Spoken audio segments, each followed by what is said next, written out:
Bonjour à tous, je vous accueille chaleureusement dans ce podcast dédié au développement personnel. Ici, je vous invite à plonger dans une réflexion profonde sur votre vie, à explorer vos questionnements et à surmonter vos blocages émotionnels. À la fin de chaque épisode, je vous offrirai des clés concrètes pour vous accompagner dans chaque situation abordée.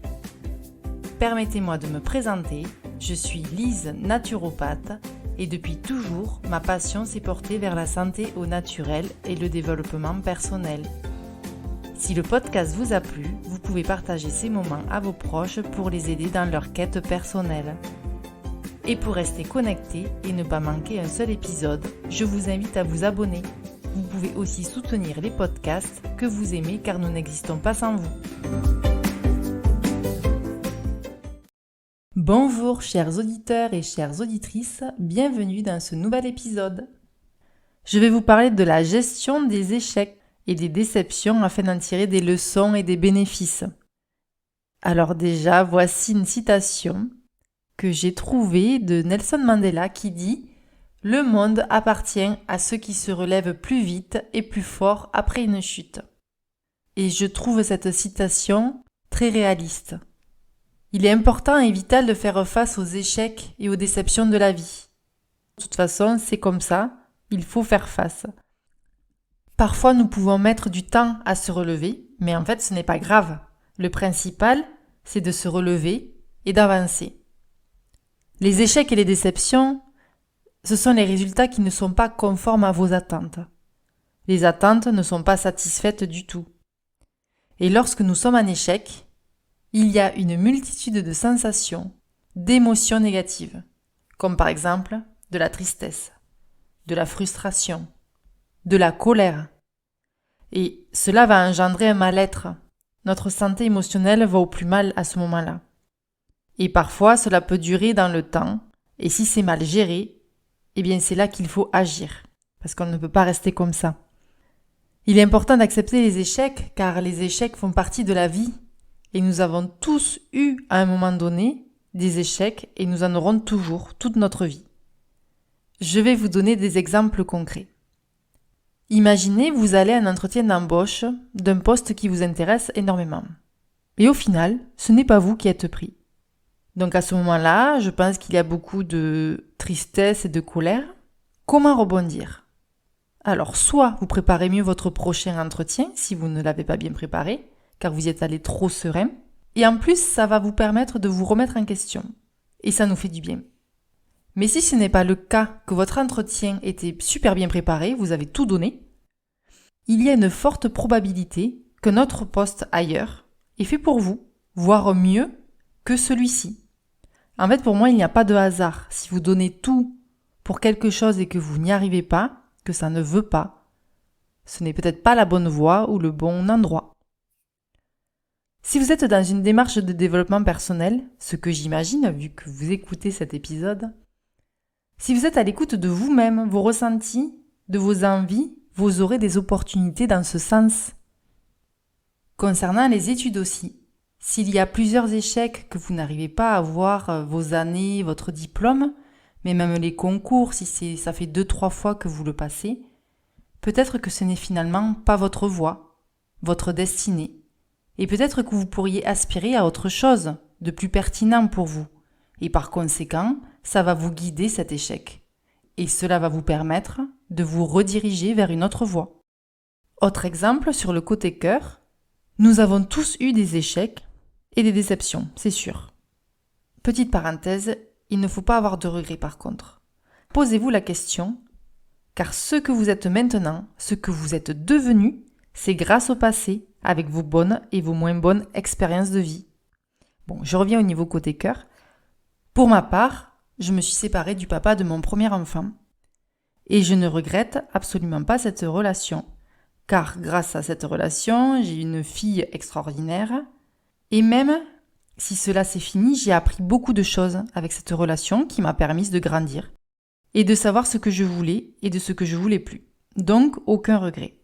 Un autre exemple, j'ai vécu à un moment donné du harcèlement moral au travail. C'était très compliqué, très dur, et pour moi cette période de ma vie, une partie de ma vie où je me sentais en échec. C'était très compliqué. Mais avec du recul, beaucoup de recul, j'en tire maintenant des bénéfices. Ça n'a pas été facile pendant un moment avec de la colère, de la haine, mais j'ai appris à en faire une force. D'ailleurs, je pense que je vous ferai bientôt un épisode sur le harcèlement moral.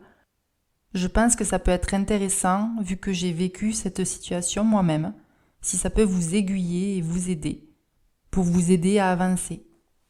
Encore au niveau cœur, si vous êtes attiré par une personne et que ça ne fonctionne pas, soit parce qu'elle ne veut pas être avec vous ou elle ne veut plus être avec vous, il y a peut-être une raison. C'est que ce n'est peut-être pas la bonne personne ou le bon moment. Imaginez-vous avec des ex, donc un de vos ex avec qui vous êtes en train de vivre actuellement. Pour la majorité, j'imagine que vous vous dites « c'est sûr, ça ne collerait pas ». Et finalement, heureusement que ça n'a pas fonctionné. Avec mon chéri actuel, je trouve que c'est vraiment ma moitié. J'ai trouvé ma bonne moitié. Et je ne me verrai pas avec quelqu'un d'autre, même si je ne connais pas l'avenir et qu'on n'est sûr de rien. Mais par contre, je n'aurais pas pu le connaître, par la force des choses, il y a 15 ans par exemple. Donc les ex ne sont pas des échecs, loin de là. Dans les relations personnelles, j'ai pu voir et entendre de la part de collègues, amis, patientes, que certaines d'entre elles, après ça peut être mis au masculin aussi, ont toujours été attirées par le même genre d'hommes ou de femmes, comme trop jaloux, trop possessifs, et même parfois violents. Donc des déceptions, échecs, car elles pensaient au grand amour au début. Dans ce cas, je pense qu'il est important de travailler sur soi afin de comprendre. Que ce soit avec des thérapeutes ou pas, il y a différentes méthodes qui peuvent aider. Car il peut y avoir une multitude de raisons, comme par exemple que vous êtes peut-être vous-même extrêmement jalouse ou possessive. Besoin de trouver quelqu'un qui a le dessus sur vous, mais inconsciemment bien sûr. Mais il y a aussi des mémoires transgénérationnelles. Est-ce que dans votre famille, il y a ou il y a eu des cas similaires ? Il y a d'autres causes, mais en fait c'est à trouver, c'est à vous de trouver et à travailler. Et parfois, vous savez déjà pourquoi ça vous arrive. Dans ces cas personnels, ce ne sont pas des échecs, mais cela doit amener à faire un travail sur soi, de la compréhension pour ne plus reproduire ce schéma répétitif. C'est sûr, ce n'est parfois pas un chemin facile, selon notre histoire. Ce n'est pas facile, mais n'hésitez pas à vous faire aider par contre. Les échecs peuvent être des opportunités déguisées pour votre croissance personnelle.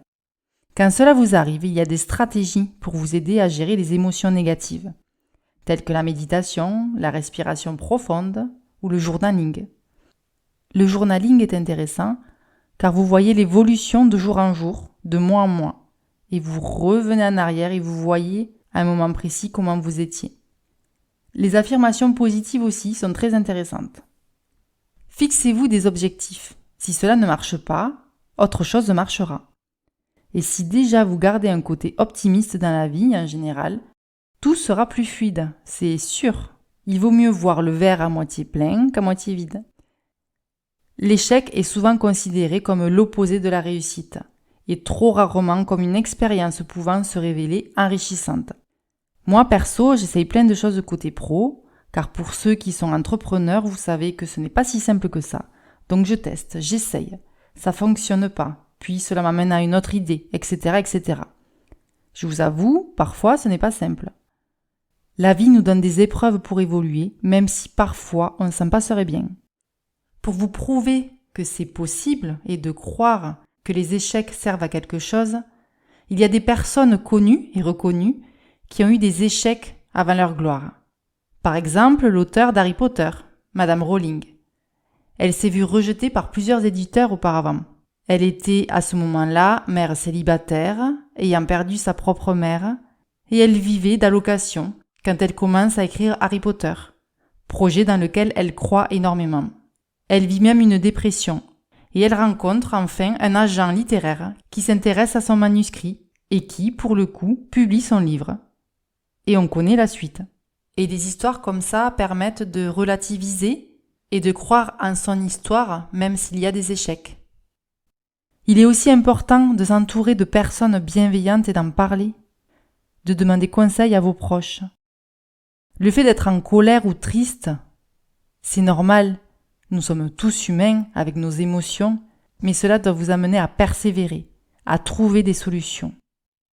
Finalement, la gestion des échecs et des déceptions peut mener à une vie plus riche et plus épanouissante.